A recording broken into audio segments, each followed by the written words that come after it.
Très bien. Nous passons à la question du président Chassaigne, à Madame la ministre des Solidarités et de la Santé. Chers collègues, vous avez la parole. Je vous remercie, Monsieur le Président. Madame la ministre, ma question porte sur les conséquences de la mise en application de l'article 67 de la loi de financement de la sécurité sociale pour 2018, qui a profondément modifié les conditions de prise en charge des patients dans le cadre des transports sanitaires. En effet, les risques encourus par les petites entreprises de taxi, maillon indispensable aux territoires ruraux, sont grands et peuvent amener à terme à la disparition de ces structures.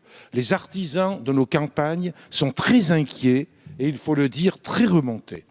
Dans sa réponse à ma question écrite du 13 novembre 2018, la ministre des Solidarités et de la Santé m'indiquait avoir décidé de marquer une pause dans la mise en œuvre de cette réforme.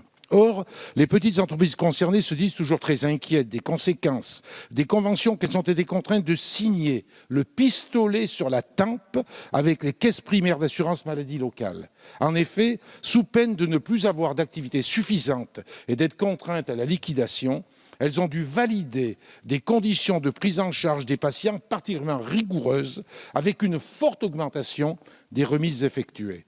Cette situation mettra à mal leur trésorerie déjà fragile. Certains ont déjà dû interrompre leur activité. D'autant plus que ces petites entreprises de taxi et de transport sanitaire vont également être confrontées aux appels d'offres des groupements hospitaliers de territoire, GHT, fondés seulement sur le coût et ne prenant pas en compte la relation avec les patients qu'ils conduisent régulièrement pour des actes de chimiothérapie, de dialyse. On sait qu'une grande proximité se construit entre les conducteurs, le conducteur qui est toujours le même, et les patients qui sont transportés. Aussi, je vous demande si des actions concrètes ont été mises ou vont être mises en œuvre afin de stopper ces mesures visant à éradiquer de fait les petites entreprises de transport sanitaire.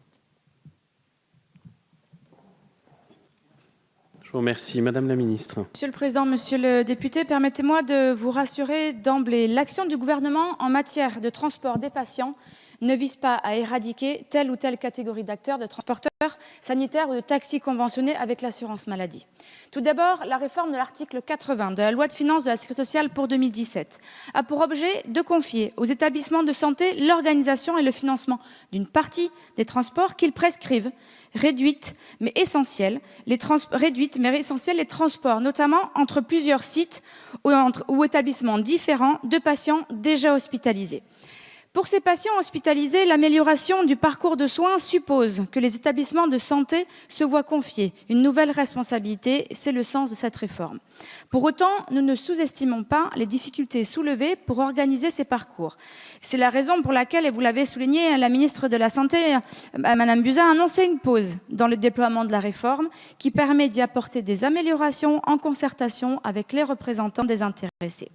Les petites entreprises ne sont pas exclues de cette activité. Elles sont au contraire accompagnées pour s'adapter à cette évolution de leur environnement, en particulier dans la capacité à répondre à des appels d'offres organisés par des établissements de santé. Par ailleurs, vous mentionnez un autre sujet, celui des conventions entre taxis et caisses d'assurance primaire.